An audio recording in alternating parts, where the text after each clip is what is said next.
capitana del teu destí. Som capitanes del nostre destí. Així és, entenent el destí com el punt d'arribada, el punt d'arribada on volem estar. I crec que aquest punt d'arribada té 3 dimensions. Pot ser un objectiu, és a dir, un criteri que ens proposem per arribar, un repte en el que ja hi ha un nivell de dificultat o un somni. El somni és un objectiu amb un nivell de dificultat en base a les nostres possibilitats alt i que a sobre implica unes emocions. Perquè per mi somiar és emocionar-se. I en realitat així va començar la meva història. Amb un somni. Aviam, si us dic la veritat va començar una mica més traumàtic, no va ser tot tan maco. Amb 4 anys anava al riu amb la meva família i quan m'arribava l'aigua als turmells ella com ofegava. Aleshores van dir, la nena té un problema, la portem a natació, evidentment. Vaig començar a fer natació i als 6 anys vaig anar amb el col·le a les preescolars a fer natació i em van donar una beca, perquè com que ja portava 2 anys aprenent a nedar, doncs van dir, va, li donem una beca. Vaig anar, em van portar arrastrant a la piscina dient que no volia anar, que no volia anar. Haig de dir que aquesta va ser l'única decisió que no vaig prendre i aquí agraeixo als meus pares que em forcessin per fer-ho. Doncs en aquest somni, amb 6 anys començo a fer natació. M'agradava molt, des del primer dia em va agradar molt, després de portar-me arrastrant ja em va agradar molt i vaig començar a realment disfrutar de cada dia que anava a la piscina. Fins a tal punt que el meu pare sempre explica que amb 6-7 anys, quan baixàvem d'entrenar, jo anava 3 dies a entrenar, i quan baixàvem em deia, Jenny, tots els nens estan jugant aquí a la plaça del barri, segur que no vols estar aquí jugant? Jo li deia que no, que jo vull anar a la piscina. Doncs vaig començar a fer natació i se'm donava bé, la veritat. Jo soc d'un poble de Girona, d'Olot, i se'm donava bé, era la gran promesa del club, tothom estava molt volcat amb mi, la meva família també es va volcar molt.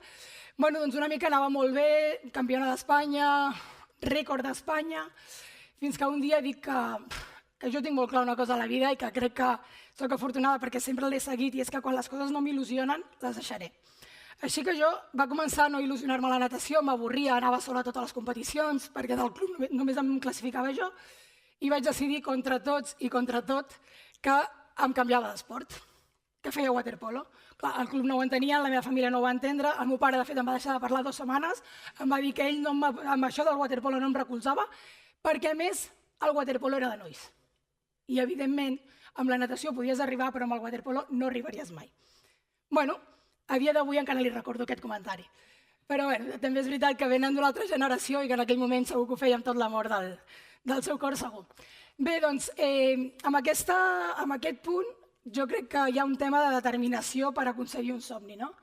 I va ser quan jo, precisament això, en contra de tots, decideixo canviar-me d'esport. Em canvio d'esport.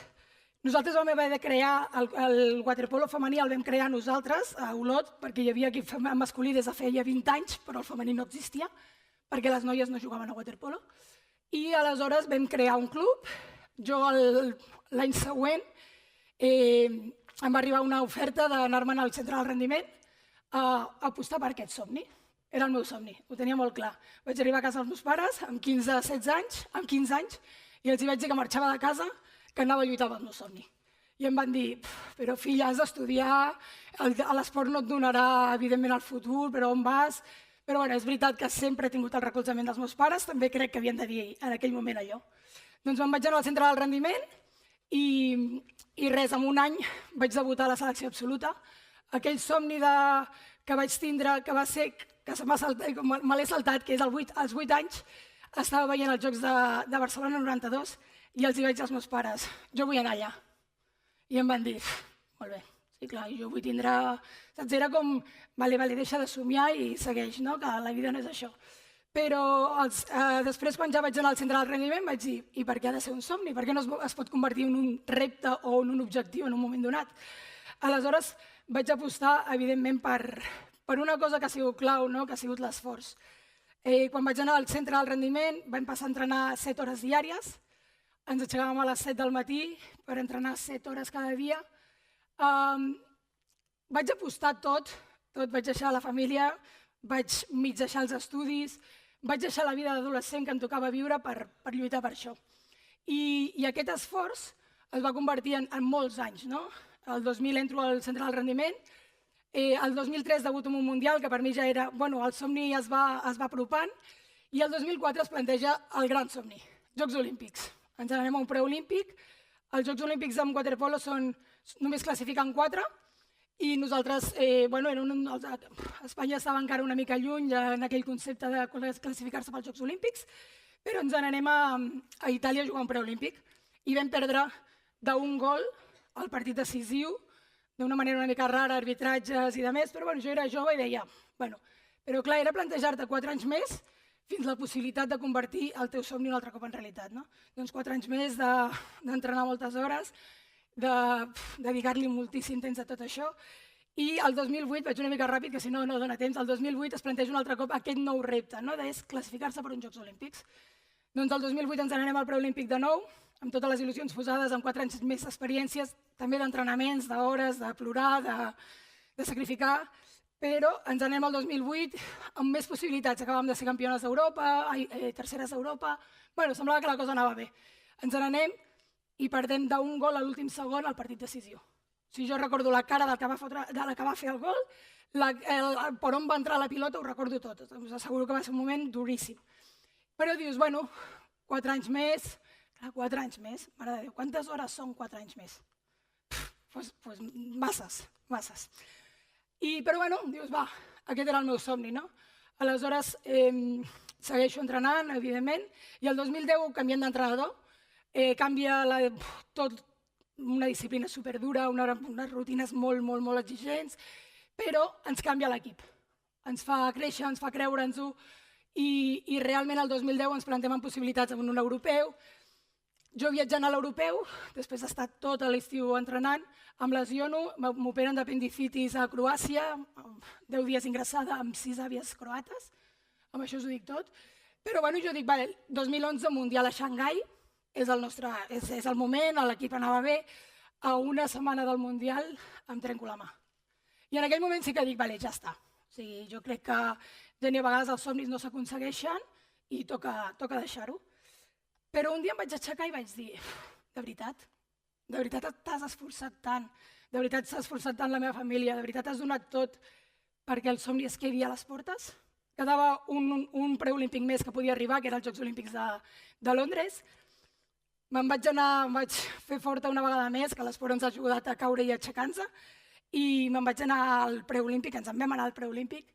A 2 minuts al final, en aquell partit, estàvem plorant a l'aigua perquè s'havia aconseguit el somni, perquè ens n'anàvem a uns Jocs Olímpics.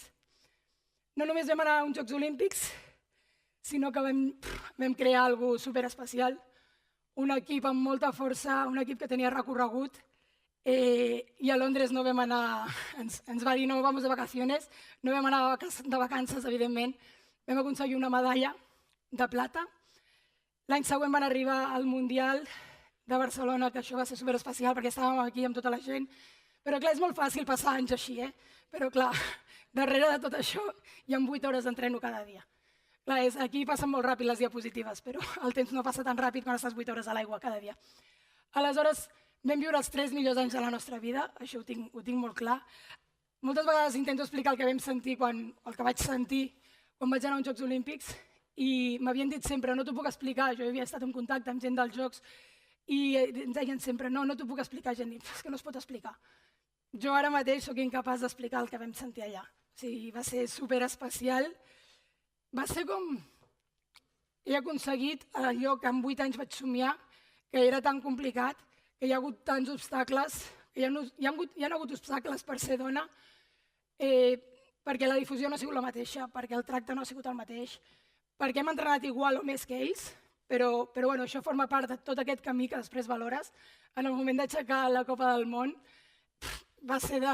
Jo surto tots els vídeos plorant, a tots, soc una ploranera, però és que m'havia costat tant aconseguir això que realment era el gran moment. I tot això ha vingut, jo crec que la meva millor virtut ha sigut aquesta, precisament, la passió. Ha sortit el concepte aquest de passió i jo crec que mai haguéssim donat tant, ens haguéssim aixecat tantes vegades si no hagués sigut perquè ens movia la passió. I, sobretot, ho he fet com a dona. I és veritat que possiblement si hagués sigut un home ho hagués sigut una mica més fàcil. I és veritat que possiblement els obstacles no haguessin sigut els mateixos.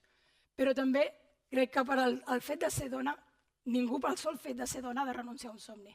Els somnis estan per complir-los, els somnis estan per lluitar per ells, independentment de la repercussió, independentment de la difusió, independentment de tot els obstacles que realment hi ha. Jo crec que la victòria a les diferències, a la dificultat i a totes les barreres que tenim està sobretot en aconseguir els nostres somnis. Moltes gràcies.